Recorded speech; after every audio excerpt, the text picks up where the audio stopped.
2 minutes, 16 seconds. Because what better way to honor the legacy of early Atari than with a time limit that feels oddly familiar? It's a peculiar duration, but somehow exactly right for chaos. Now, after skidding through Enduro, stalled on the side of the snow-covered road, some of you were expecting frostbite. Sorry, wrong kind of cold feet. Others picked up the frog talk and thought maybe we were hopping into Frogger next. Cute theory, very riveting, but no. If you instead zeroed in on the poultry clue and thought, wait a minute, is he really about to review the chicken game? Then congratulations. You're fluent in third-party foreshadowing.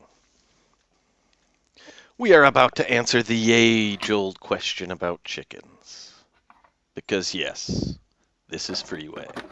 A game where you, the player, embody the hopes and dreams of a determined, possibly concussed chicken trying to cross 10 lanes of soul-crushing traffic. No icebergs, no logs, no igloos, no lily pads. No scenery. Just beaks, bumpers, and a countdown clock that's already mocking you.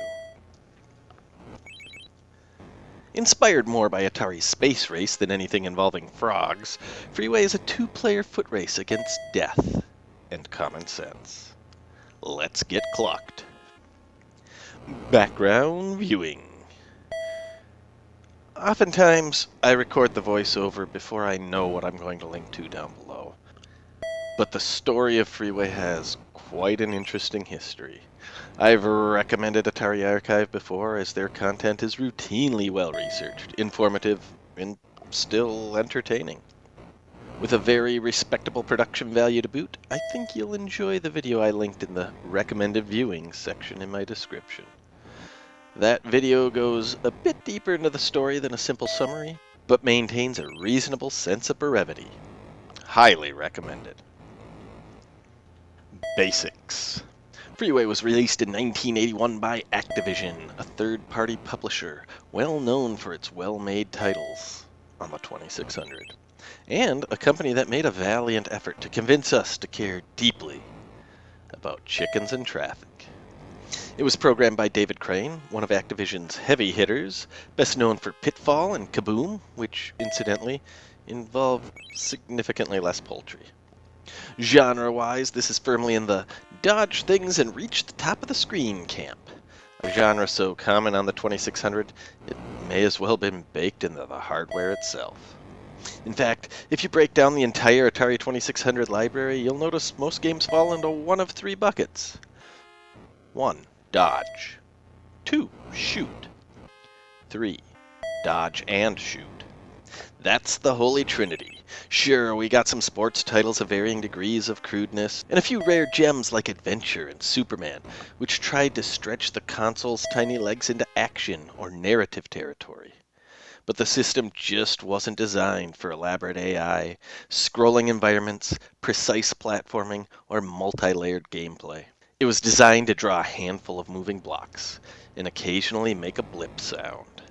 So when developers weren't adapting real-world games like Blackjack, Hangman, Checkers, or Tic-Tac-Toe, they were falling back on the core mechanic of the don't get hit, sometimes spiced up with a fire button.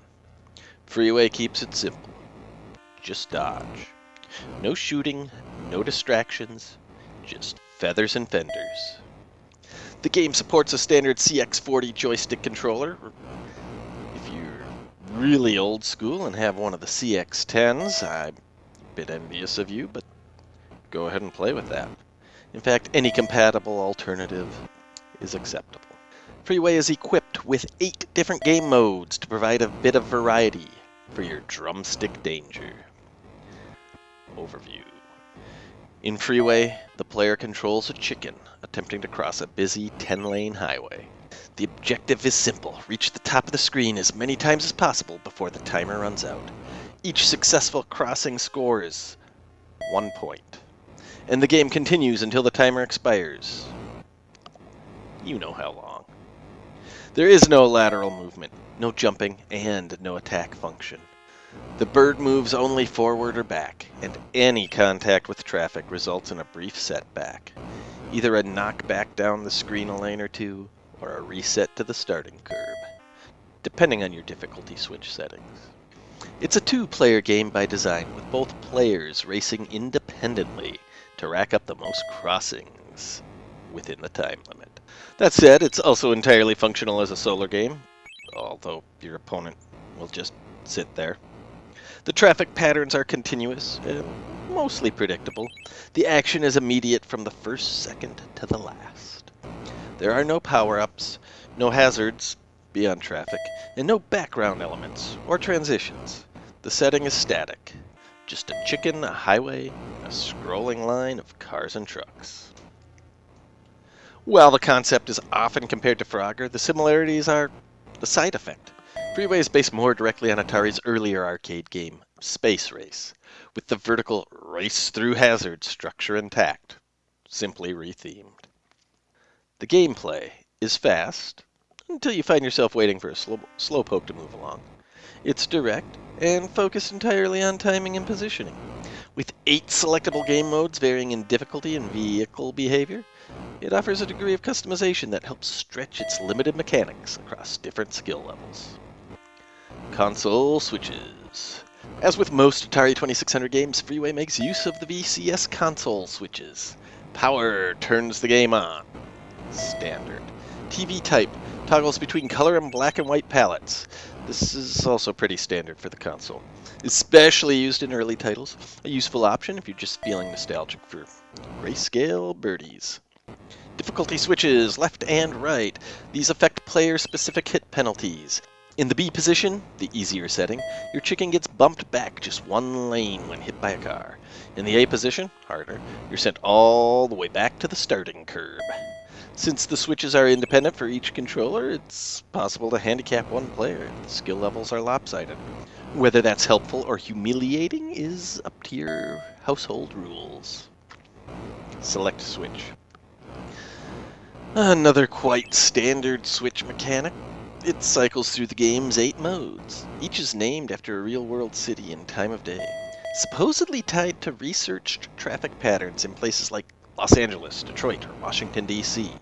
Activision has claimed that their design was informed by actual rush hour data, which sounds impressive until you realize that claim has been mostly debunked. But hey, if you happen to live in one of those cities, there's still something charming about racing foul through gridlock in your hometown. Each mode changes up the traffic pattern. Vehicle type, spacing, and speed vary to simulate different levels of chaos. Some lanes are slow and predictable. Others are fast and punishing. In 4 through 8 specifically, the traffic can speed up or slow down periodically. Reset switch begins the game. Another 2600 standard. My youthful experience. This is one of those games I did not play as a kid. Freeway completely passed me by in my Atari days. My first encounter with it came much later, during one of those charming adult phases where you find yourself grinding out high scores to qualify for vintage Activision patches. Have you joined the Save the Chicken Foundation yet? The paperwork's minimal, but the trauma is not. At first glance, Freeway felt like a stripped-down version of Frogger. No side-to-side movement. No river. No bonus point structure. No frogs, even. Just forward momentum and feathers.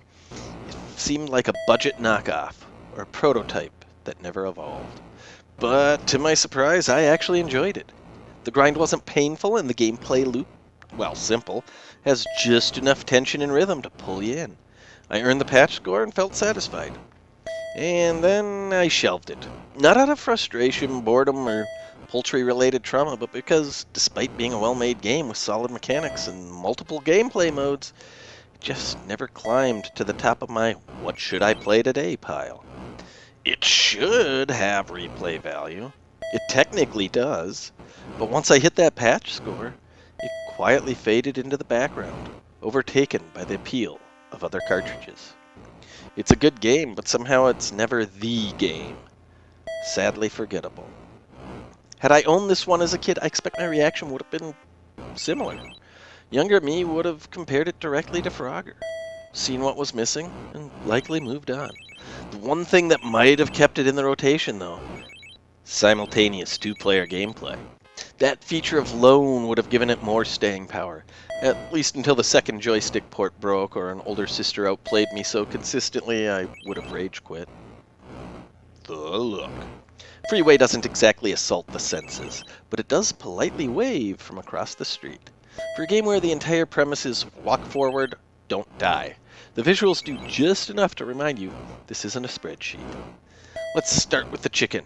It's got an avian stance, a bobbing head, and what appears to be working legs. Not bad for an 8-bit bird. Many folks say it looks exactly like a chicken. I say maybe, sort of. It moves like a chicken. It animates like a chicken. But somehow, I get kangaroo vibes. I can't explain it. I'm not proud of it, it just is. Maybe I'm secretly a marsupial? Maybe it's a crossover episode? Someone at Activision was hedging their bets and drawing one sprite to cover two potential mascots? What do you see it as? The vehicles are, believe it or not, a highlight. Sure, they're just rectangular, single-color sprites, but they feel like actual cars and trucks, and... Otto, you gotta do something! There's a gremlin on the side of the bus! You can distinguish the sedans from the semis, and while Otto and Mole Man are purely implied, they drive just like their Simpsons counterparts, with movement that is smooth enough that you almost forget you're dodging rectangles. Geometry in motion, I say. And for 1981, these are practically automotive masterpieces. The 2600 has games where the cars look like broken ladders, and in comparison, these traffic sprites are downright luxurious. Also, if we're going to compare to Frogger, no sprite flicker. Activision's well known for that, and it's noticeable when you compare it to Frogger. However, the scenery... Okay, let's not be greedy here. You've got two curbs and a gray slab of road stretching vertically across the screen. That's it. No skyline, no trees. Homer Simpson isn't going to be stopping to read all the billboards on the first day of the month on these roads, because this is an ad-free zone. Not even an Activision rest stop. In the HUD, it's not so much a heads-up display as it is a heads-up, here's a number. Each player gets a score at the top of the screen that increments by 1. That's your entire infotometer. No timer, no visible timer, no animations, no flashing text reminding you to get ready. Just a number that increases. Because what we counted in the 1980s, that's what numbers did. They went up. Sound. The audio in Freeway is surprisingly restrained for an early 2600 title, which, let's be honest, is usually a console that greets your ears with all the subtlety of a smoke alarm in a blender. Here, the engine hum provides a steady backdrop. It's low, continuous, and, miracle of miracles, not grating. The honking horns are a nice touch, too. They come in a handful of slightly different tones, giving the traffic some much-needed personality.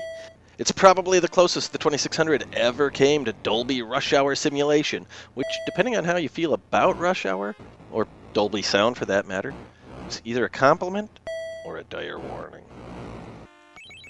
Get hit by a car, you'll hear a little sound cue that says, yeah, that'll do it. Cross the road successfully, another simple tone. And when the game ends, well, let's just say the silence speaks volumes. Overall, the audio has a certain quaintness to it. Not flashy, not showy, but competent. Maybe even a little endearing. It creates a subtle ambience that suits the game perfectly.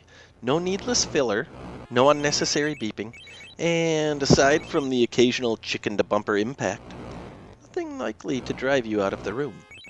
It doesn't blow me away, but it also doesn't warrant me muting the TV. On the Atari 2600, that's a pretty solid win.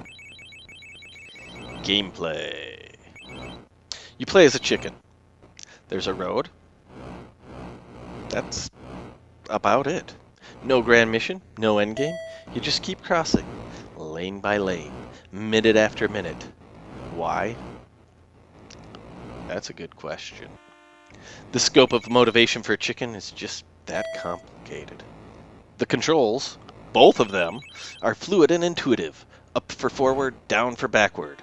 That's the extent of your toolkit. No side-to-side dodging, no panic button, no poultry parrying available. But what's here works, and it works well. Movement is crisp, responsive, and surprisingly satisfying for such a minimal setup. When things flow, they flow. The game can lull you into a rhythm, almost hypnotically, until it doesn't. Occasionally, the traffic patterns decide you're having too much fun and they throw a tantrum. You'll wait. You'll twitch. You'll second-guess every opening. And because the invisible clock is always ticking, those moments don't just test your reflexes, they test your patience. Not full-on boil water and stare at it levels, but definitely in the "this lane is mocking me" range. Other. Back in the day, Activision offered physical patches. Yeah. Actual embroidered bragging rights for players who could complete specific in-game feats. Freeway made this list, and if you managed 20 crossings in game modes 3 or 7, you could earn yourself a spot in the elite ranks of the Save the Chicken Foundation. Yeah, that's what they called it. I'm not making that up. While I'm fairly confident Activision is no longer mailing these out, I did complete the challenge on September 12th, 2022. You can watch my poultry prowess in action. Link in the description, if for some reason you would want to. Most of these patch challenges weren't multi-week grinds. A day or two of focused effort usually did the trick. Some games had multiple patch tiers, but the easiest patch for these games are quite approachable, even for relatively casual gamers. Some are notably more difficult. And then there's Space Shuttle, which I have not conquered yet. Not because it's unfair, but because it's actually deep, complex. It's a real slow burn simulator with a steeper learning curve than your average Move Left Don't Die VCS title. I'll get there eventually. Maybe. Probably. But Freeway, this patch is very approachable. It's just the right balance of challenge and repetition to let you appreciate the game without burning out on it. That said, as mentioned earlier, since earning the patch I have not touched the cartridge. Until it was time to make this video review. There's just not much motivation to cross the clucking road. Me, myself, and sometimes you. Freeway is one of those interesting two-player-only games in the sense that, yes, it offers simultaneous play, but no, a second player isn't actually required. You can absolutely play solo. Your opponent won't push you into traffic, there's no split-screen sabotage, no blue shells, the only impact one player has on the other is purely psychological, which, depending on your friend group, may be the most brutal weapon of all. So if you're watching this, and you have a friend, realize I just excluded 100% of the population with those qualifiers. Then brush up on your trash talk and give it a go. Honestly, it works just fine as a solo experience, even if it technically isn't a single-player game. But the true design nudges you towards playing with someone else. It's marginally better that way. Significantly better if it's somebody you enjoy sharing your time with. Who would like this? First off, if you're the kind of person who gets bored easily or starts twitching after 3 seconds without new content, this probably isn't your game. Freeway isn't boring per se, and it doesn't really have long pauses or downtime, but in a post-TikTok attention span world, even brief moments of hesitation can feel like staring into the void. This game does not reward impatience. That said, just about everyone else is perfectly capable of enjoying this. It's accessible, mildly addictive, and surprisingly polished for what it is. But if you don't have nostalgia fueling your affection, you're not going to miss too much by skipping it. There are other games that do similar things with more flair, more variety, or just more stuff. Still, if you got a friend over and you're dusting off the old 2600, Freeway earns its place. Well-made two-player simultaneous games were rare on this system, and while Frogger might offer a richer experience, Freeway has that distinct edge. No waiting around for your buddy's turn. You're both thrown into traffic at the same time, like friends should be. Legacy. Freeway doesn't have much of a future. I mean, I suppose anything is possible. Maybe there's a gritty cinematic reboot in the works where you play as a photorealistic chicken voiced by Dirk Benedict. But realistically, this game's legacy is already fossilized. It's a charming curiosity, a footnote in the great cross the screen while dodging things genre. It invites comparisons to Space Race and Frogger, and then it politely exits the conversation. Sure, some Gen X parents sat their kids down and said, back in my day, we had to cross roads barefoot uphill without crosswalks or lateral motion. And for a few of those kids, Freeway might become a fond memory, nestled right between accidentally resetting the console and blowing in cartridges that didn't need it. But unless someone gives it a modern remake with power-ups, customization, a narrative arc, and possibly NFTs, this game's future is in the past. And honestly, that might be okay. Not every game from 40 years ago needs to be a franchise. Freeway had its moment. It made some kids laugh, maybe sparkled a little sibling rivalry, and then quietly stepped out of the way, just like a good chicken should. Overall, Freeway is a game comparable to a stapler. You never really want it, but you're glad it's there. It's simple, durable, and does one very specific thing very consistently. And, like a stapler, it was once used daily, then monthly, then only when all other options were unavailable and you really needed to secure a few loose ends. It's got the basics covered. The birds waddle with commitment. The automobiles look terrific. The road is unmistakably a road. The art was not outsourced to an abstract artist. From henhouse to highway, it struts with its plumage showing. The controls, both up and down, work exactly as expected. The sounds hum and honk with convincing 80s road rage. Truly the golden age of interactive entertainment. And yet, I never find myself reaching for this cartridge. It's not that I don't like it. I do. I earned the patch. I had a good time doing it. And then I put it away like a trophy. A trophy that I forgot to display. It's a game with charm, challenge, options, and still somehow doesn't call me back. Like an old friend you like just fine, but never remember to text. It's not one of a kind, and that's okay. Freeway lives in comparison. It winks at Frogger and nods at Space Race. It's not the conversation starter, but it belongs at the table. Especially with a friend. The two-player mode gives it the kind of shared experience that a lot of 2600 games only wish they could deliver. And while it may not be a timeless masterpiece, it is a piece of time. A feathered flash of arcade-inspired fun from an era that was still figuring out what video games could be. It didn't change the world, but for a generation of kids, before warp zones and plumbers and fire flowers, it was a part of their story. It may not cross your mind often, but once upon a time, it crossed the road.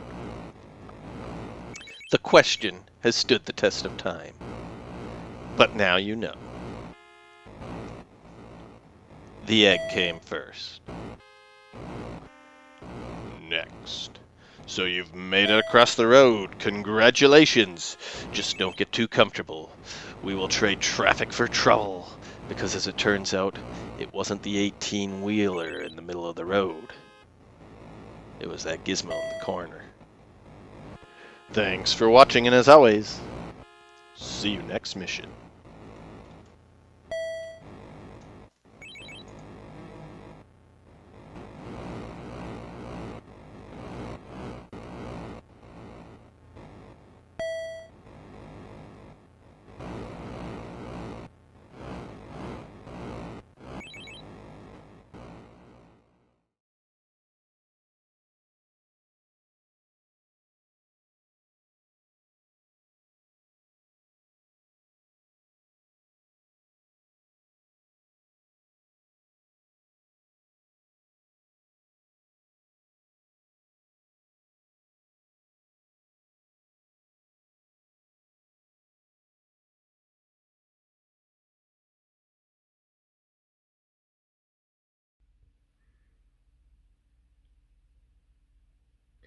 Conceived and designed by David Crane for Enjoy Me on your Atari video computer system.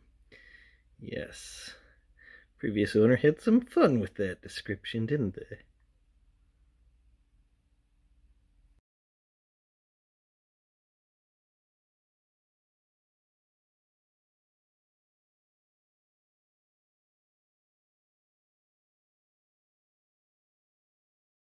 It's got the basics covered.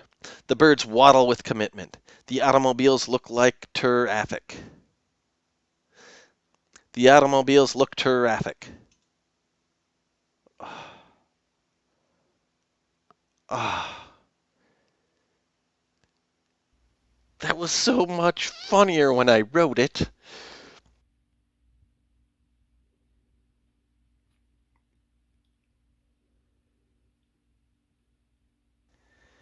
Everything in gaming is a recycled idea. Just slap a fresh coat of pixels on it, maybe throw in a cutscene, and boom! Innovation. Sure, the bells get louder, the whistles come with ray tracing, and now every game needs a multi-season Netflix backstory. But underneath it all, still the same handful of core gameplay ideas being passed around like leftovers at a family reunion. Gremlins for the Atari 2600 is what happens when you take two of those recycled ideas, catch falling stuff, and shoot the things coming at you, and cram them into one cartridge. It's not a blockbuster. It's not even particularly well known.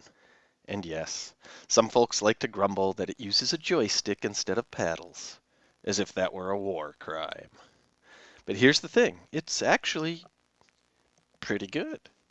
It barely resembles the movie it's based on, but hey, it tries in that lumpy, vaguely narrative, Atari VCS kind of way.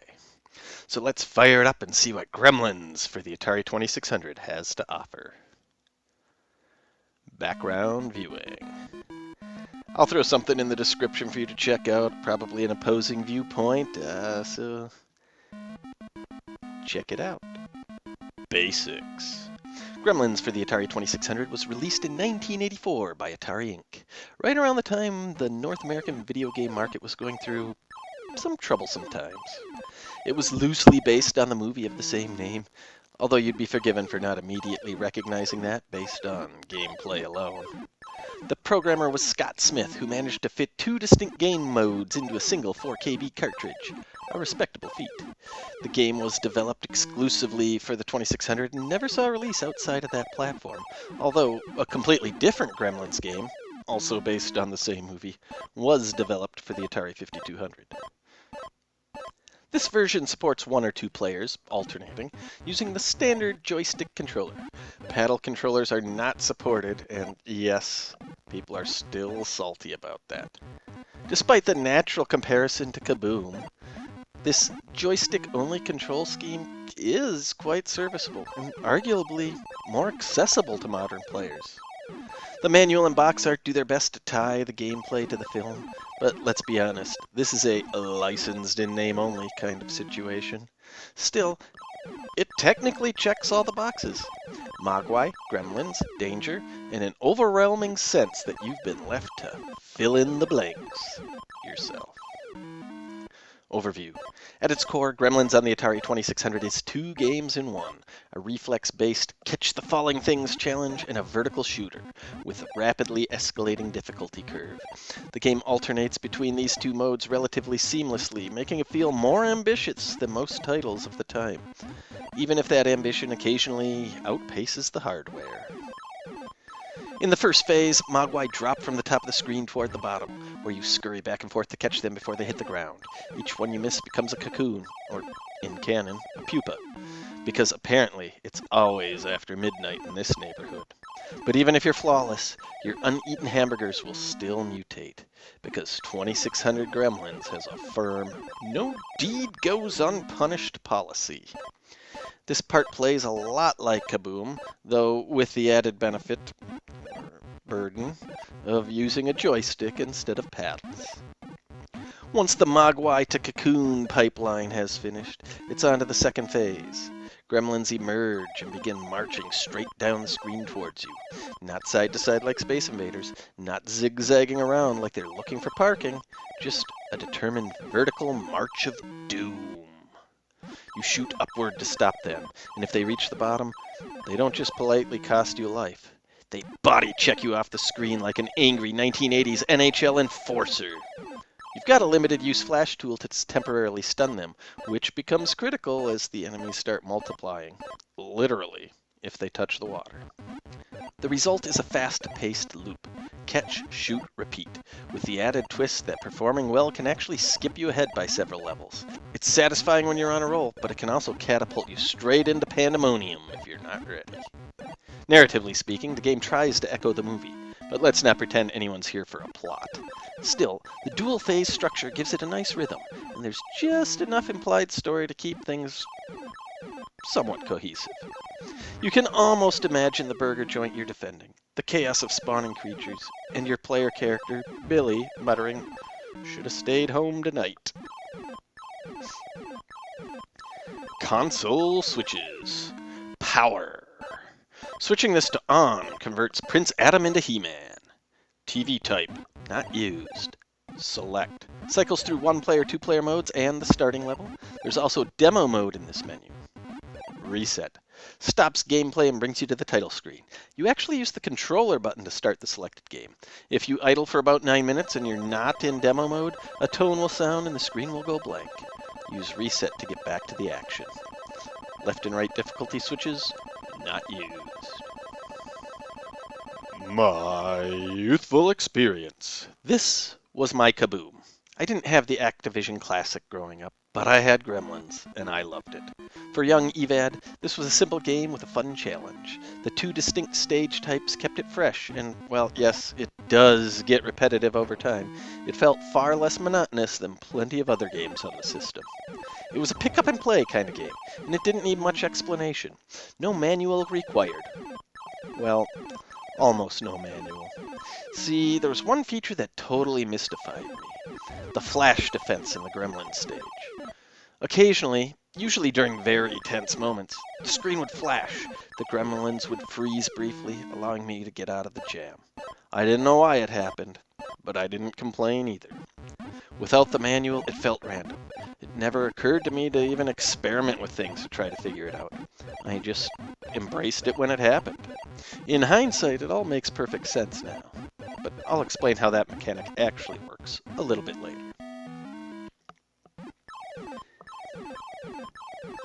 But yeah, this was a cozy cartridge in my childhood library. It was rarely a top favorite, but was always fun enough, challenging enough, and solid enough to earn a few quick attempts nearly every time I powered on the console. The look. Right off the bat, Gremlin greets you with a great dedicated title screen, complete with vibrant blue backdrop and stunning yellow stylized text, featuring Mogwai and Gremlin sprites that give it some instant personality. The Mogwai stage looks good, the building background is believable, the burgers look downright delicious, and the Mogwai themselves, absolutely adorable. Which makes it all the more tragic that you have to deny them nourishment to prevent them from becoming deadly monsters. And then there's Billy. Oh, Billy, why are you balding? You're supposed to be the young, wide-eyed protagonist, not an aging insurance adjuster who's just one audit away from a complete breakdown. The Gremlin stage has some visual appeal, too. The background leans more alien planet than small-town chaos, but I guess it gets the job done. The Gremlins look great as they march menacingly downward. And once again, Billy... Oh, Billy. What exactly is that posture you're using when you shoot? Were you trained by an off-brand yoga instructor? Sprite work in general is excellent. The Mogwai are charming, the Gremlins have personality, and the Cocoon's pupa, well, they sort of resemble Werther's originals. Or, they're a little too thick.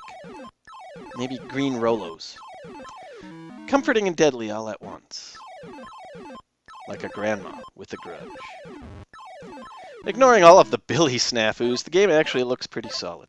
The backgrounds are decent, the sprites are full of character, and it creates this distinct, recognizable style. It doesn't really capture the tone or mood of the movie, though. Unless the movie was about an underfunded stage play in space, but purely on presentation, it holds up. Except for Billy. I still don't know what happened there. Wonder, are there any middle-aged Billies out there watching this who played it when they were young? Admiring the accuracy of how they look now?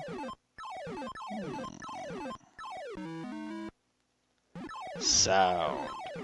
That brilliant title screen doesn't just look good, it sounds good too. You're greeted by a short but well-crafted tune that feels surprisingly rich for the system. One could absolutely jam out to it if it weren't over in a flash. It's tough to say whether looping it would enhance the vibe or just highlight how brief it really is. Either way, it's great as is, and it leaves you wishing there was just a little bit more of it. Peculiar they didn't try to emulate the theme from the movie. Given the 2600's limited range, I can guess one potential reason why. Many games for the system tried. Raiders of the Lost Ark was close, but a bit off-key. E.T. was a better attempt, making me wonder if Howard Scott Warshaw was secretly a composer disguised as a programmer. Ghostbusters was probably the best of the ones that come to my mind, but I'm sure I'm missing several. What TV movie soundtracks got recreated on the VCS that you feel I should have mentioned? Once you're into the actual gameplay, it's pretty much all sound effects from here on out. The scurrying spawn of Gizmo make their presence known with little bleeps and bloops. The catching and missing sounds are distinct and useful, and every tone helps sell what's happening on screen. Modern players might call them repetitive or even annoying, but not me. I actually enjoy the audio here. It complements the action and never feels like a distraction. In the Gremlin stage, the march downward is punctuated by a low descending beat that adds a surprising layer of dread. It's not John Williams levels of tension, but for a 2600 game, it works. Every successful shot lands with a satisfying bloop, and for what it's worth, the game really does punch above its weight in the audio department. And when you finally fail, and you will, you're treated to a quick musical jingle that signals your demise. It's weirdly upbeat for a failure theme, which makes it even more effective. Before long, you'll be conditioned to associate that cheerful little tune with a deep personal disappointment. It becomes the sound of, "Aw, man," in musical form. Pavlov would be so proud. Gameplay. One of the biggest criticisms of Gremlins is that it's a paddle game without the paddle. And sure, I get it. Paddle controllers offer much tighter, more responsive horizontal movement, perfect for games where twitch reflexes and pixel-perfect alignment matter. But honestly, it works just fine with a joystick. I'm not calling the critics lazy, or bad gamers, or crybabies, but let's face it, they obviously are. I've played 2600 games that demand far more precision with way less forgiveness. Here, there's actually a fair bit of leeway. You don't have to park yourself underneath a falling mogwai and wait. You can run past them and snag them mid-fall, so long as they intersect with your sprite somewhere between the top of your head and your blocky knees. This game gives you that vertical catch zone, and it's pretty generous. So no, you don't need to be perfectly positioned. And that alone makes the paddle criticism feel significantly overblown.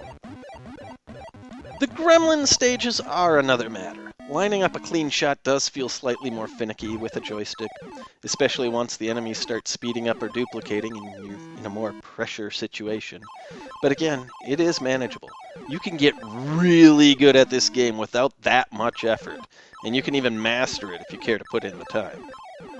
As you may be aware, this game unfolds into two distinct phases. First, you're catching mogwai while protecting your precious stack of hamburgers. Just like in the movie, you don't want to feed them after midnight. But if they fall and land, it's too late. They cocoon up instantly. Even if you catch every last one, your uneaten burgers still morph into pupa at the end of the round. It's gonna happen, no matter what. The mogwai increase in speed with each wave, and the game maxes out at level 8. But the level numbering is just plain weird. Play well and you'll skip multiple levels at once, making the actual level counter feel like a vague suggestion more than a reliable metric.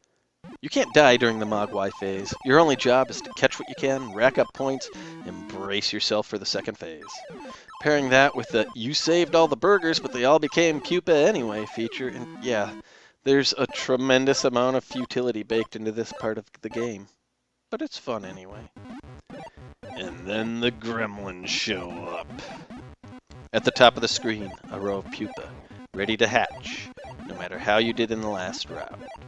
One by one they open, and the gremlins begin their ominous march straight down. Just a determined vertical stomp straight for your face. Later levels introduce variations, gremlins that move faster, or ones that split into 2 or 3 if they touch water. The best strategy? Blast them early if you can, before they have a chance to multiply. If things get overwhelming, you've got one defensive option, the Flash Cube. Pressing down on the joystick activates a bright burst of bright light that temporarily stuns the gremlins, freezing them in place for a couple seconds. And any that are on the very bottom of the screen are going to run away from you. It's a great tool to buy yourself some breathing room. Just don't overuse it. You only get 2 per round, indicated by 2 very small dots near the lower left corner of the screen. Now, back when I was a kid, I didn't know this. I didn't have a manual, and the idea of pressing down to trigger anything didn't occur to me. But every so often, usually during a particularly frantic moment, the screen would flash and the gremlins would freeze briefly, giving me just enough time to recover.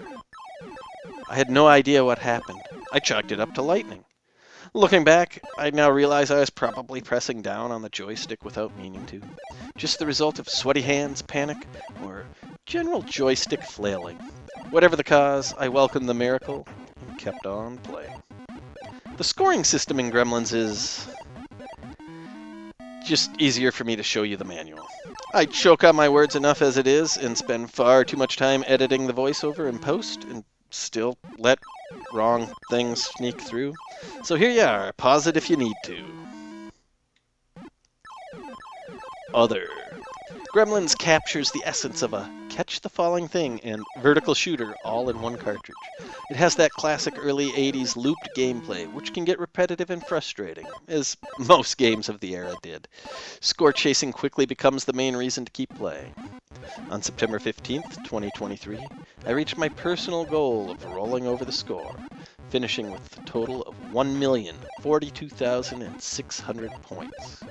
You can view the footage linked in the description. The score rolls over at approximately 1 hour, 2 minutes, and 52 seconds for those of you who don't really want to watch the entire thing. And while that score may impress some, it's child's play to others. I've seen players roll it over multiple times in a single session. Amazing? Yes. Admirable? Absolutely. Something I plan to do? Not a chance. I got what I wanted out of it, and now I mostly just pop it in for nostalgia. The grind is over for me. If you're trying to climb the leaderboard, I only really have one piece of advice for the Mogwai stage. Seeing how they always enter from the left and travel some distance before they fall, and how far they travel before descending is inconsistent, you can try to position yourself near the left side as much as possible, or be already moving towards the left when you catch one. You'll have a better chance at catching the early droppers if you're closer to the left. And the ones that drop late, you can just chase down. Easier said than done, but it's a skill you can build. It's not infallible. There isn't a whole heck of a lot you can do when one drops to the far right just before one drops near the far left. And tips for the Gremlins phase? I got nothing. Just do your best, and then get better. Gremlins for the 2600 came out during the crash, making it quasi-rare today. If you want the cartridge, you're going to have to part with more money than most Atari 2600 titles demand. It's good, but maybe not that good. And it can be a hard one to justify if you're just looking to casually play it. The original release hit in 1984, but a second wave of copies reached shelves in 1986. The 86 carts, boxes, and manuals had updated copyright dates, while the 84 manuals featured full color, but by the 86 cheapskate era, it's grayscale. Regardless, both releases used the exact same 1984 ROM. This was not unusual. Atari was known for refreshing copyright info far more often than legally necessary. Although in this case, it may have been. You see, the original release in 1984 was under Atari Inc. Warner, and the follow-up in '86 under Atari Corp. Hello, Jack Tramiel. So, if you're collecting, you'll find a couple of variants floating around, but don't expect any gameplay differences. Just a drab coat of paint on the same gremlin-infested manual. Somehow, through the magic of eBay, I ended up with a 1984 box and a 1986 cart and manual. Go figure. Me, myself, and sometimes you. Gremlins is built for 1 or 2 players alternating. Totally reasonable. But there's a small flaw, or maybe just an oversight, in how the alternating gameplay works. You switch turns after each player dies. That sounds fine in theory, but if one or both players are good, hope you packed a snack, because it might be 20 minutes before you get control back. Even longer if you're playing with one of those score-rolling, gremlin-slaying machines. Sure, you get a few seconds to brace yourself when your buddy finally croaks, but it's hard to stay focused when you've been zoning out for over a quarter hour. Alternating after each full cycle of Mogwai plus Gremlins might have worked better, keeping the gameplay moving and the waiting time down. Then again, the problem's intrinsic to the alternating method no matter what. Someone's going to lose first, and when that happens, it's back to spectator mode. Swapping per stage would reallocate the waiting time, but not eliminate it. So unless both players are both quite terrible, you're looking at some significant wait time. As a single-player experience, though, this issue disappears entirely. You can grind away to your heart's content. So yeah, the 2-player mode exists, and it works. There's no co-op mode, although that would have been really cool if implemented well. And no versus mode. You're competing for score, or bragging rights, or some weird house rule involving who has to go make popcorn next. But honestly, this one shines brighter as a solo adventure. The 2-player mode feels more like a marketing checkbox. Yes, Mom, both your kids can play. Eventually. Legacy.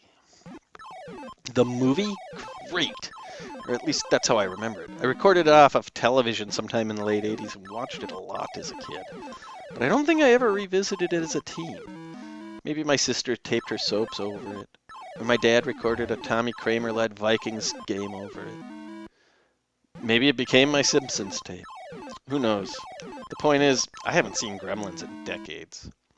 As for the game, reactions are mixed. Probably leaning negative. Most people I've talked to don't like it.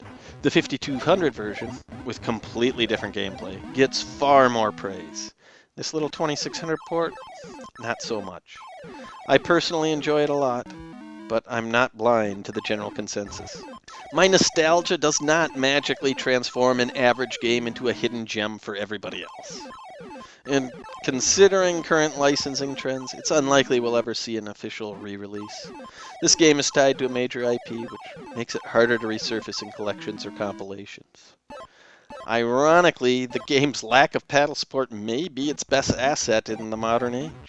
A lot of retro titles are hobbled by controller logistics. Swapping out hardware mid-session is a hassle, especially when your 40-year-old paddles have jitter issues and require cleaning, tuning, and a bit of ritual sacrifice to work right. Many retro gamers today are surprisingly uninterested in cracking open their old controllers with a screwdriver and a bottle of isopropanol. The joystick compatibility here gives Gremlins a little more longevity than it probably deserves. But let's talk money. This game ain't cheap. The cartridge fetches a higher price than most 2600 games, mostly due to rarity and collector appeal. If you're just looking to play it, I say go for it, however you want to. I'm not a hardcore purist. Emulation's not really my thing. I do prefer playing on original hardware, but I have no issues with anybody who wishes to emulate. It's accessible, it's convenient, and it keeps the games alive. So if that's how you experience Gremlins, you got my support. Now, while most people don't find this game fun, I do. I'm in the minority. Will it live on? Not likely. But it'll live on with me. And maybe that's enough. Scott Smith created something in 1984 that EVAD 999 still enjoys in 2026. That's a legacy in its own right. Overall, Gremlins is basically two classic game ideas smashed together, like peanut butter and jelly. If the peanut butter was decent and the jelly was just okay. It does both well enough to keep you interested, but not so much that you're gonna skip dinner. The gameplay gets repetitive fast, and if you're not chasing high scores, the urge to come back does fade a bit quickly. The look and sound solid, with some standout moments. The whole paddle versus joystick debate will split the crowd. Newcomers probably going to side with paddles because who wants to master an awkward joystick skill that most won't bother to develop? It tips its hat to the movie, but don't expect an epic saga. It's just catching and shooting. No plot twists, no character arcs, just you and some misbehaving creatures. I genuinely enjoy this little game. Sure, many think it feels unfinished, and the majority disagree with my fondness for it. I will say, as objectively as I'm able to, that I could call it average, but I can't call it a disaster. It is well put together for what it is. It's a decent game trapped in an overpriced cartridge. From a strange time in gaming history that wasn't exactly showered with love. Crash-era titles come in all flavors, and Gremlin sits comfortably somewhere in the middle. It's a licensed title, with a standout title screen, mostly decent graphics, a catchy soundtrack, typical sound effects for the time, and the cutest Mogwai sprites your 2600 could ever hope for. I like it. You probably won't, but that's okay. I have the copy, and every time I fire it up, I'm reminded of simpler times, when games were smaller, friendships were bigger, and those tiny pixelated Mogwai could make you smile just the same. Next, the 2600 A to Z in 2026 continues with H. But like the post office, you'll handle more letters than just the one. Thanks for watching, and as always, see you next mission.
Tonight on Triple Nine News at 9, a man fights for his life in a twisted game of letters where one wrong vowel could spell disaster. Is it entertainment or execution? Plus, are your children safe from rogue consonants? A new report reveals the most dangerous letters in the English language and why Y just can't be trusted. Also tonight, primate portrayal under fire. Is Hangman guilty of cartoon cruelty or just monkeying around? We examine the ethics of ape-based punishment in 8-bit America. And later, we revisit a childhood classic. But was it actually fun? Our reporter investigates the dark truth about spelling for sport. All that, plus weather, traffic, and a special report on Sears' educational programming and a retro financial forecast that might leave your wallet hanging. And our top story for tonight, Hangman. The letters are random, the stakes are real, and the simians, silent. But first, we're going to take you to our live agent in the field, Evad, who has an update on our education report. Evad, take it away. Thanks, Yvette. Tonight on Triple Nine's Education Watch, concerns are mounting over the quality of electronic learning tools available to children, and Hangman is at the center of the debate. Released in 1978 by Atari and also distributed under the Sears Telegames label as Spelling, Hangman claims to promote spelling and vocabulary through interactive gameplay. But critics argue it teaches nothing, except how to lose friends over the word buoy. The game arrives on a 4K cartridge, one of the first. The first? The first for the Atari 2600. Programmed by Alan Miller. Features joystick-only controls and supports 2 players taking turns. Though in most cases, one person plays while the other sighs deeply and waits. Designed for use with the standard Atari joystick, Hangman is compatible with both the video computer system and the video arcade. However, attempts to play using a paddle controller or driving controller will result in educational failure and possibly emotional damage. The cartridge offers a variety of words, some thematic, some seemingly generated by an intern with a dictionary and too much time. According to unofficial Atari documentation, the game was intended to improve word recognition and spelling accuracy. No scientific studies have been completed to support this. But beneath the veneer of educational intent lies something far more troubling.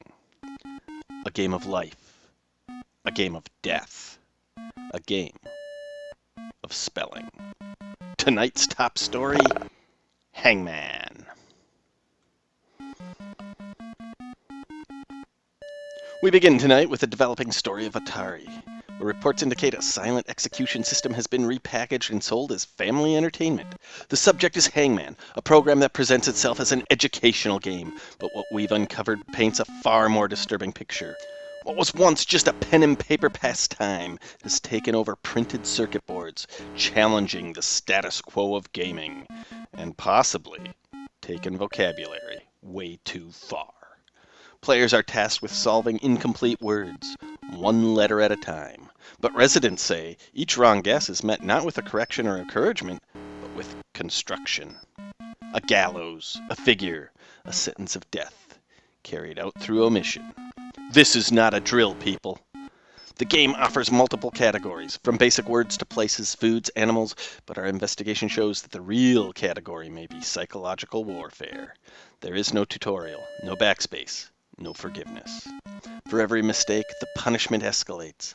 Limbs are drawn, the rope is implied, and once the figure is complete, the game ends. Abruptly, coldly, without fanfare. Officials say it supports 2 players. Survivors say it ends friendships. And still, it's marketed to kids. But in response to Helen Lovejoy's concerns, yes, someone will please think of the children. And in a late-breaking update, we now have official confirmation of the game's system-level behavior. Operators are advised to familiarize themselves with the following critical controls. Power, standard activation sequence. Moving this to the on position has been linked to vocabulary anxiety. Select cycles through 9 game modes. Modes 1 through 4 are for 1 player against the computer. 5 through 8 allow 2 players to alternate turns guessing the word. And in mode 9, good old 9, 1 player manually enters a secret word while the other is asked, politely, to leave the room. And then they have to guess it. A private moment of trust in a game that has none. Modes 1 through 5 use the vernacular through 3rd grade, 2 and 6 through 6th grade, 3 and 7 through 9th grade, and modes 4 and 8 through high school. There are no reports of anyone winning game mode 4 and receiving a diploma because of it. Although some claims have been made that this is the case, based on the education history on some resumes we've unearthed from the 1970s. TV type switches between color and black and white. Reset launches the selected mode, offers a clean start. It won't help you spell Pharaoh, but it might restore your dignity. Difficulty switches. In position A, players have a strict 20-second window to guess each letter, a ticking clock that adds pressure to an already tense experience. In position B, the time is unlimited, which means you'll have all the time in the world to spell Zephyr wrong. Sources confirm these settings are applied independently to each player and may impact the outcome of the game. or the survival of the primate. We'll continue to monitor the situation. Stay with us. As tonight's coverage continues, we turn from controversy to connection. Because for some, Hangman isn't just a game. It's a memory, a ritual, a challenge shared between childhood friends armed with nothing but a pencil, some paper, and the alphabet. One viewer, who chose to remain anonymous, but is caught frequently referring to themselves as I or me, shared their story. Long before I ever touched a joystick, Hangman was a staple of school days. We'd play it constantly, not with graphics, but with grit. Scribbled gallows in the corner of a notebook, high-stakes guesses in the back of a classroom, words like snake, clown, and ghost became battlegrounds. Somewhere around age 7, I got my hands on one of those educational gadgets. Red LED screens, stiff little buttons, probably marketed as fun by someone who had never even met a child. I don't remember what it was called. It was functionally similar to those Talking Lesson 1 doohickeys made by VTech, but image of that don't really match my memory. I do remember that it did play Hangman, though, and it never let me forget that Rhino has no Y in it. It beeped when I was wrong, and it blinked when I was right, and somewhere in between, it quietly made me better at spelling. Not because it encouraged me, but because memorizing the limited vernacular of the machine was something even a second grader could do. But when friends were around, that plastic box stayed on the shelf. There was no contest. The pen and paper version was alive, limited only by imagination. And when someone was struggling, we'd bend the rules. We'd draw shoes, a shirt, eyes, a smile, anything to delay the hanging, anything to keep your friend from losing. That kind of mercy didn't exist on the electronic versions. Those had fixed word banks and hard limits. 6 wrong guesses, game over. In Atari, well, they gave you 11, but they didn't bend the rules. Certainly not in the name of friendship. I never played the 2600 version back then. And seeing it now, in that morbid, blocky setting, silent primate awaiting its fate, it's not my Hangman, but it still stirs some of those same feelings. The tension, the frustration, the instinct to draw sneakers on a stick figure to buy them one more letter. Hangman might not be the flashiest rite of passage, but for kids of a certain age, with pencils, patience, and a little empathy, it was a game about spelling, yes, but it taught us mercy. Something computers never really understood. Coming up, we'll examine the unsettling visual climate of Hangman and ask the question on every parent's mind: how did we let this happen? And still ahead on 999 News at 9, congestion in the gameplay corridor continues to frustrate commuters. The entertainment desk is tracking rumors of a concert that may never happen. And in tonight's finance report, what your cartridge collection might be worth, if anyone still cared. But first, a developing situation in the lower third. Stray vowels and hostile consonants are sweeping the screen. Our weather team breaks down the pixelated forecast. Next.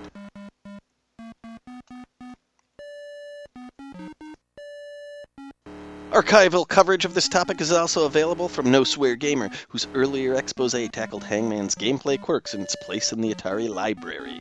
We'll link to their report in the ticker below.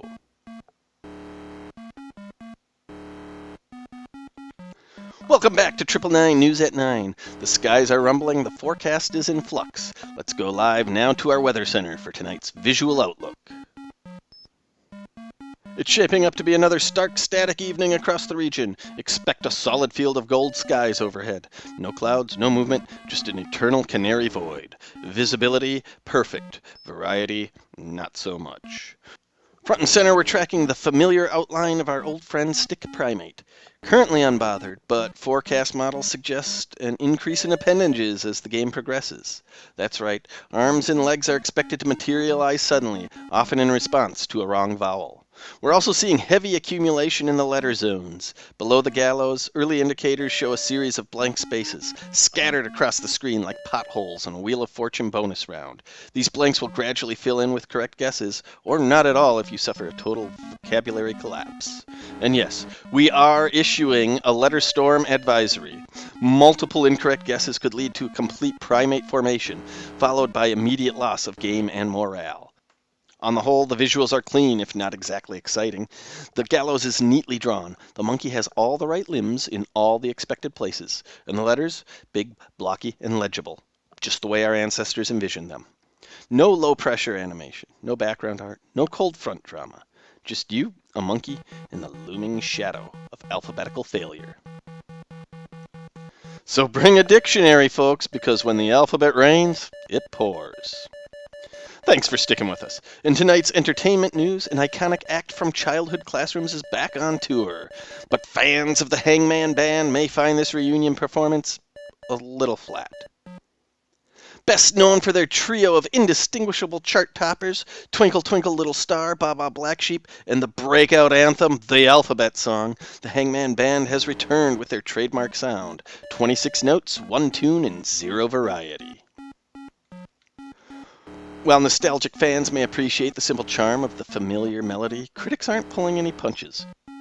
One reviewer described the performance as robotic and soulless, adding, quote, "It's like a Casio keyboard stuck in demo mode." Missteps during the performance trigger a deep, rattling buzzer, a tonal gut punch said to symbolize failure, shame, and possibly an angry washing machine. Meanwhile, correct guesses are met with a single, uplifting chime, widely considered better than the alternative. And that's about it. So while the Hangman Band still knows how to hit the notes, it's safe to say their setlist is a little predictable. No lyrics, no live instruments, just one overworked melody and a monkey waiting for a leg. Thank you from the Entertainment Center. Coming up after the break, traffic patterns in the gameplay gridlock. Stay with us. We're just getting started. Good evening, commuters. Let's take a look at what's slowing down the Hangman commute tonight. First up, there's a stalled vehicle on County Road B, causing slowdowns for players trying to select that letter. Drivers are advised to proceed with caution and double-check their controls. Navigating this city's roads requires patience, folks. The northbound lanes on the Hangman Memorial Highway will take you forward through the alphabet, while equally mislabeled southbound traffic sends you back from Z to A. Confusing, yes, but consistent. Over on Gallows Way, construction is underway. Guessing incorrectly here reveals the dangling monkey billboard, just a few pixels at a time, inching closer to the dreaded roadblock of defeat. Drivers who take 11 wrong turns here will find their journey abruptly ended. Meanwhile, traffic lights at the intersection of Letter Street and Highway 9 are being updated to accommodate the two-player create-your-own-word mode. This section is notorious for sudden stops, and as one driver crafts a custom word, the other tries to navigate without a GPS. We recommend patience and maybe a dictionary. In single-player lanes, your wins and losses are tracked in the overhead scoreboard. Victories on the left, CPU tolls collected on the right. The CPU itself doesn't drive, yet it simply waits behind the barrier, collecting points when drivers fail. For two-player traffic, remember, turns only switch when a wrong guess causes a two-way stop. Correct guesses let you keep rolling, so expect some aggressive driving and a few breaks from your opponent. So that's the latest from the Alphabet Metro area. Watch your speed, avoid the wrong letters, and maybe don't get hung up in Gallows Way tonight. Later tonight, the business report, where we investigate if this vintage title still holds true, or if it's just a scenic route to disappointment. But coming up next, we take you to EVAD in this week's Community Spotlight. In tonight's Community Spotlight, we're asking the important question, who is Hangman for? Parents looking for educational screen time might appreciate its alphabet familiarity and the sheer thrill of spelling under pressure. Competitive siblings can take turns guessing and probably accusing each other of cheating by picking up made-up words like zxquitl. Vintage enthusiasts may enjoy the minimalist vibes, and collectors may find themselves drawn to its status as one of the earliest Atari word games. But those expecting fast-paced action, deep strategy, or, well, fun, may find this one a little letter deficient. In short, Hangman is best suited for nostalgic learners, low-pressure players, and folks who think spelling is its own reward. Pen and paper is still the best way to play this with another person, and for loners, they have an app for that. Tonight's business report takes a look at long-term value and cultural position of Hangman. Originally released by Atari and simultaneously by Sears under the more family-friendly name Spelling, this early VCS title reflects a time when educational software was dipping its toe into the console space. And even back then, there was some awareness of the grimness baked into the classic game's concept. Rather than depict a person, Hangman opts for a monkey, like an attempt to soften the imagery of slow letter-by-letter execution. And given today's culture climate, it's not hard to imagine why the traditional Hangman motif is steadily disappearing. Modern phone apps and classroom variants often avoid the noose altogether, opting for alternative fail states: melting snowmen, growing flowers, or cartoon aliens floating away. Even the name Hangman is quietly being retired, replaced by terms like Guess the Word or Disc of Dollars featuring Hannah Gray. So, where does that leave the 2600 version? Financially, it remains a low value but common cart. Culturally, it's caught in limbo, no longer relevant, not quite offensive, but not exactly celebrated either. It didn't help kids spell so much as help them guess letters. A spelling bee, it was not. And yet there is charm. That subtle aha moment when you guessed a letter that reveals to you what the rest of the word probably is. That still delivers a satisfying little spark. So while Hangman may not make headlines anymore, it's not confined to oblivion either. It's just evolving with the times. And this little card is a snapshot in that evolution. Anchor's final thought. Before we go tonight, a few final thoughts on Hangman for the Atari 2600. It's not flashy, it's not fast, it doesn't sparkle, explode, or beep with excitement, but it is, in its own very pixelated way, a faithful interpretation of a game many of us played in the margins of notebooks or on rainy day road trips. On console, it shows its age: limited vocabulary, stiff input, and that strange monkey holding on to every round like a monkey holding on to the gallows. But this version also shows a kind of early restraint. It didn't lean into the darker elements of the source material. And it tried, however clumsily, to offer education on a format that was designed to play tank or Pong. As a game, it's fine. As a relic, it's interesting. As a memory, it depends on who you were playing with. And as a piece of Atari history, it earns a nod. That's all from us tonight. From everyone here at 999 News, keep guessing, keep learning, and stay off gallows way after dark. A quick heads up to our loyal viewers. Tomorrow night's 999 News broadcast will be preempted by The Big Game, a bitter grudge match between Team Activision and the Glacial Federation of Eastern Blocky Pixels. Puck drops at midnight, Zamboni coverage begins at 11. We'll have a full post-game analysis, slow-motion body checks, and exclusive interviews with whatever's left of the players right here after the carnage clears. Until then, keep your skates sharp, your stick on the ice, and if a brawl breaks out in the newsroom, just blame Canada. Thanks for watching, and as always, see you next mission.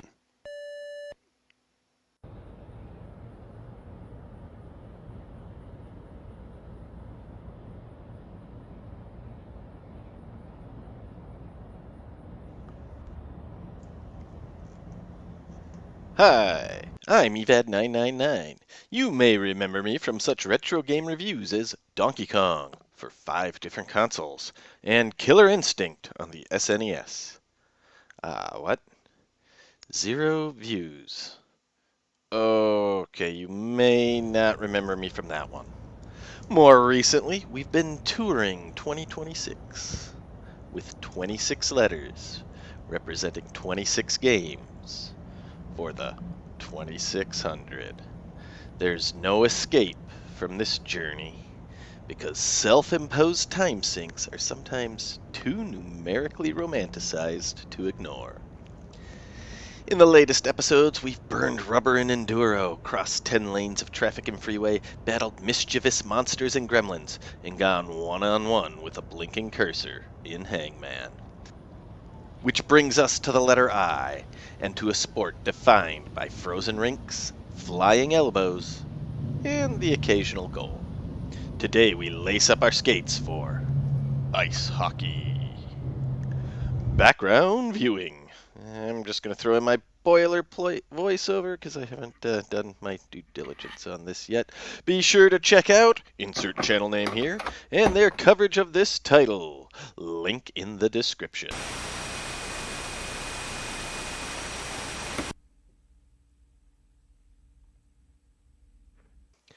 Basics. Platform, Atari 2600, publisher, Activision.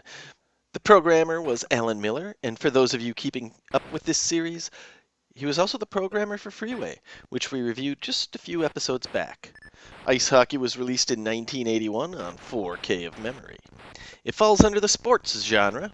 I don't think there'll be too much pushback on that claim, and uses the standard joystick controller, or any compatibles. It offers gameplay for 1 or 2 players competitive, but no co-op modes. Overview. Ah, yes. Ice Hockey. Activision's minimalist take on the hottest game on ice. You've got 2 skaters per team, no goalies, no penalties, and no idea how this would possibly qualify as professional hockey. But hey, it was 1981. Turns out a game can be stripped way down from its real-life inspiration and still manage to be fun. Who knew all that hockey really needed was 4 guys, 2 nets, and no rules? Somewhere, a Canadian just fainted. The premise is simple. 1 puck, 4 skaters, 2 nets, 0 fans, no ref, no whistles, but pure pixelated chaos. It's a surprisingly energetic game for its era, but don't come looking for realism. There are no offsides, no icing, no power plays, no Zamboni in sight.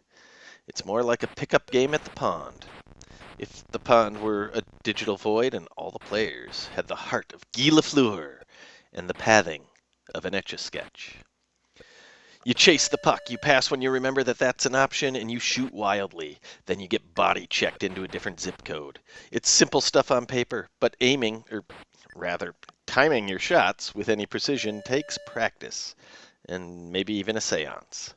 The CPU holds its own surprisingly well.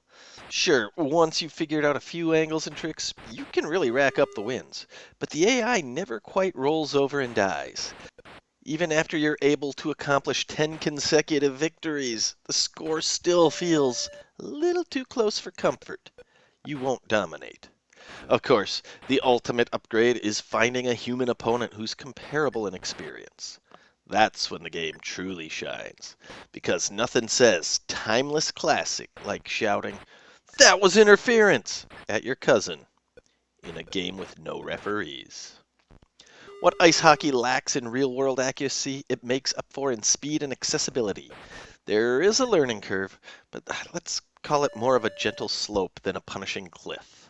And while it's unlikely to convert die-hard EA Sports loyalists, it has a strange charm that can reel in players who usually avoid sports games entirely. After all, when it's just you, a joystick, and 3 minutes of frantic ice chaos, even the sports averse might find themselves yelling, "He shoots!" only to watch the puck veer 70 degrees off target.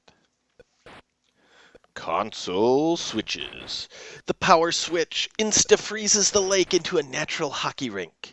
The TV type switch changes the team colors. You can choose between John Deere versus Pepsi and the Magpies versus the Doves. The difficulty switches left and right are player specific. Set it to B for normal speed and set it to A to limit your skater's speed by 25%. Harsh. The select switch cycles through the 4 game modes, each a combination of player count and game speed. Game 1, 1 player, normal speed. Game 2, 2 players, normal speed. Game 3, 1 player, fast speed. Game 4, 2 players, fast speed. And the reset switch starts your selected game mode. My youthful experience. I don't think I played any form of digital hockey until Breakaway 98 on the N64, so there's a glaring blind spot in my sports gaming history. Had I known about Activision's ice hockey during my Atari days, it probably would have been a permanent fixture in my rotation.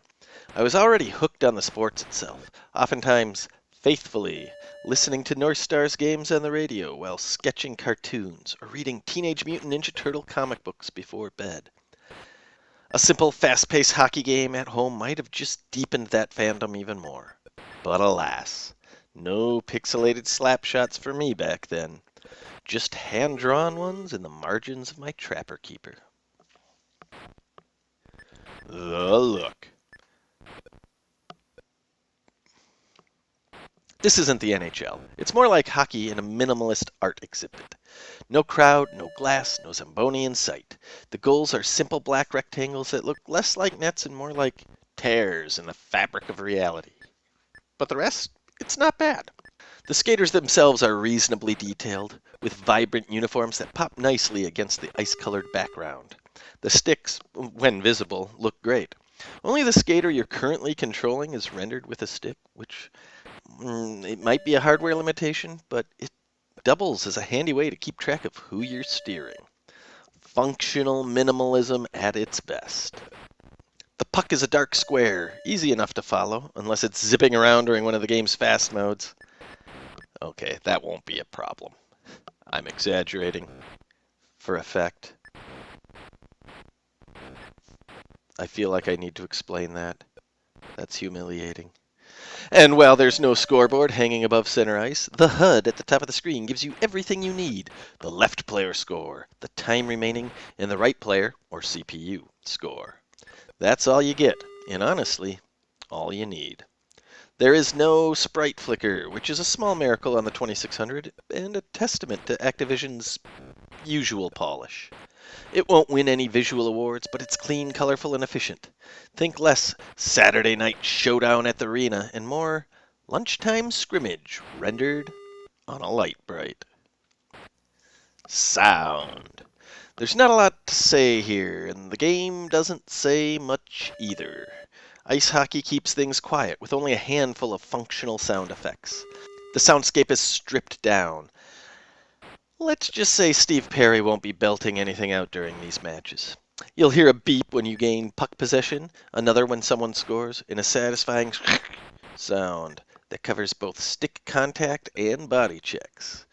Because in the 2600 universe, that's the same thing. The final buzzer is a deeper tone, letting you know that the 3-minute frenzy has ended, and your digital skaters can collapse in their invisible locker room. What's here in the audio department works. It's clear, it's responsive, and it gets the point across. But don't expect music, crowd noise, or anything resembling ambience. This is not going to be the game that's going to keep your roommate awake when you pull an all-nighter, simulating the Stanley Cup playoffs 3 minutes at a time. Gameplay. You control your players using the joystick, but only one at a time. The one closest to the puck. Or, rather, the one in the invisible control zone the game quietly enforces. When the puck drifts across that boundary, control automatically transfers to your other player, and the first one is frozen in place. Until it's his turn again. This shift isn't always intuitive, but once understood, it opens the door to a bit of strategy. For instance, positioning your soon-to-be inactive skater in a helpful spot before control changes can make a big difference, either to prevent a goal or to set up an offensive rush. To shoot or pass, just press the button. But there's a nuance. The puck doesn't stay glued to your stick. It slides side to side in a rhythmic motion. The angle of your shot depends on when you press the button when the puck is within that arc. Until you've adjusted to the timing, shots tend to go, let's say, creatively off target. Once you get the rhythm down, however, you'll find it much easier to aim intentionally. Of course, the window to line up your shot is often cut short when your opponent barges in and derails your plan. That's part of the charm. The game speed comes in two varieties, slow and fast. The difference is tied to the puck, not the skaters. Playing fast mode after a slow mode game doesn't feel all that noticeable, but going from fast to slow feels like somebody replaced the puck with a sandbag. Meanwhile, the difficulty switches affect your skater's speed. Position A reduces your movement by 25%. It's a stark enough difference to use as a handy handicap when playing against someone less experienced, or to simulate the feeling of skating through molasses. Face-offs are handled like, well, they are handled, I guess.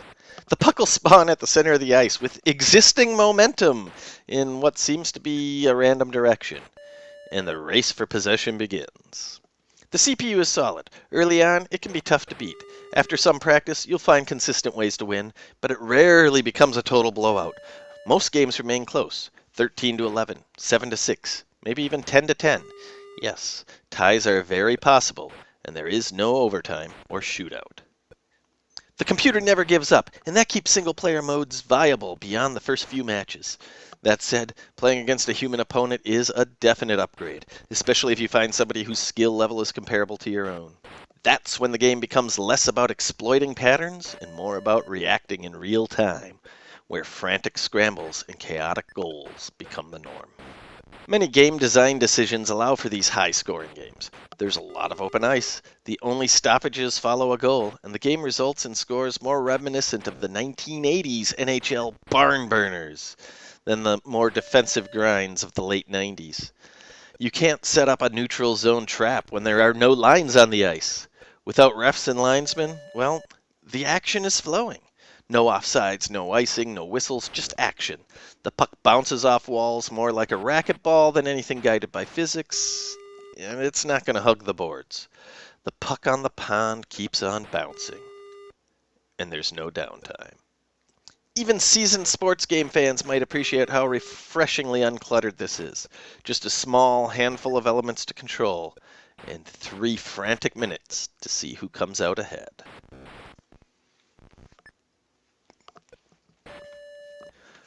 Other. Ice Hockey was one of several Activision titles eligible for a patch, part of that legendary mail-in program that rewarded digital victories with physical flair. The Ice Hockey requirement? Defeat the CPU. That's it. No lofty score goal, no photographic proof on a blurry Polaroid, just a signed witness statement confirming you managed to outskate a digital opponent for 3 minutes. Easily one of the more attainable patches in the catalog, and one of the easiest to fudge as well.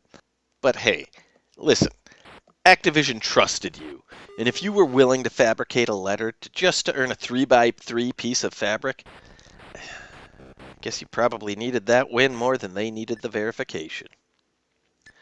I didn't have ice hockey as a kid, so this was a challenge I circled back to in adulthood. And a few years ago, during my personal Activision patches grind, I finally checked it off that list. And yes, the footage still lives on my Twitch channel. It's time-stamped and everything. I've linked to the VOD in the description for those who enjoy archival proof, pixelated glory, or watching someone else achieve a mostly unimpressive goal. Me, myself, and sometimes you. Ice hockey holds its own as a solo affair. The CPU puts up enough of a fight to make victories feel earned, at least for a while. Once you've cracked the angles and developed a strategy, you'll win more often than not, but rarely by blowout. The computer has a way of keeping things close, like a clingy rival who just won't go away. I can't bring myself to say that it has rubber banding AI, considering it's the 2600. But, you know, it feels that way sometimes. Of course, 2-player mode is where the real fun is. Human unpredictability adds just the right amount of chaos to elevate each match, and while the game seems like it might run out of steam quickly, it doesn't. Thanks to its brisk 3-minute matches, fast pace, and responsive controls, ice hockey stays surprisingly fresh, even after you've played just one more game 5 times in a row. Both puck speed settings are enjoyable, and if the default difficulty starts feeling too easy, flip that difficulty switch to the A position. Slow your skater down to a snail's crawl. Give that CPU the edge it so desperately craves. You'll earn your wins again, so long as you don't stop believing. Only this time, you'll do so with slightly sweatier palms. Who would like this? Atari fans are going to get more mileage out of ice hockey than die-hard hockey fans. And that's not a knock. It holds up extremely well as a 2600 sports title, but it can't compete with the realism, depth, or presentation of modern hockey games. What it does offer is a fast, fun, stripped-down experience that just happens to be wearing a helmet and some skates. This isn't about recreating the NHL. It's about quick matches, tight gameplay loop and just enough nuance to reward repeat play. Your general retro gamer who enjoys some minimal complexity and modest aesthetics, both visual and audio, may find themselves charmed by what ice hockey delivers. I'm not always great at predicting exactly who will love a game, but I think there's a butter zone of personalities who are going to click with this one. If you like small mechanical wrinkles, if you enjoy twitchy back and forth competition, and if you're the type who finds satisfaction in saying, I stopped you from doing the thing, while doing the thing myself, this game has your name on it. It's not grueling, it's not epic, and it's definitely not a simulation. But it is competitive, easy to jump into, and fun to try and master. Want a real challenge? Try pitching a shutout against the computer. It's technically possible, but between you, me, and my complete lack of research that it has ever been done, I'm not holding my breath. Legacy. Ice hockey is a solid entry in the 2600 library. Never legendary, but far from forgotten. It still gets attention in retro circles, though these days the old TV commercial starring Phil Hartman seems to outshine the game itself. Honestly, I get it. The ad is iconic, but so is the game's just one more quick match energy that makes it a reliable go-to when you don't have a lot of time, but want a little competition. It is not the crown jewel of the console, but it is a great example of what Activision did so well. Take a simple concept, strip it down to the essentials, and polish it until it shines just enough. Alan Miller delivered a game that borrows a few real hockey ideas, then throws out the ones that get in the way of fun. In many ways, that approach makes ice hockey more playable than several of its contemporaries. So no, it's not a console-defining classic, but it is one of those titles that fills a valuable gap in any VCS collection. If your shelf needs fast-paced, light strategy competition with a vintage gloss, this one slides right into place. It's not the most famous game on the system, but it's one that still gets love from those willing to go their separate ways from modern titles. Overall, although it takes generous liberties with the rules of professional hockey, ice hockey on the Atari 2600 manages to deliver a satisfying and fun experience. Visually, it looks good for the era. Clean, colorful, and easy to follow. The audio is sparse, but what's there does the job. Gameplay is where the title earns its keep. Controls are intuitive, and the game has just enough nuance to make the learning process feel worthwhile. While more modes for AI difficulty levels would have helped extend replayability, the built-in challenge holds up well over time. Even after mastering a few strategies, the CPU remains feisty enough to keep things interesting. And if things ever do get too easy, you got that difficulty switch there to humble you. This is not a purist's hockey sim. It's not trying to be. What it does capture is the essential energy of the sport. Fast movement, puck battles, and back and forth action without bogging it down with offsides or line changes. Whether you've got an hour to kill or just 3 minutes, ice hockey slots easily into any gaming session. It's flexible, dependable, and always ready for one more play. Next, for the letter J, we will need to catch the midnight train. Thanks for watching, and as always, see you next mission.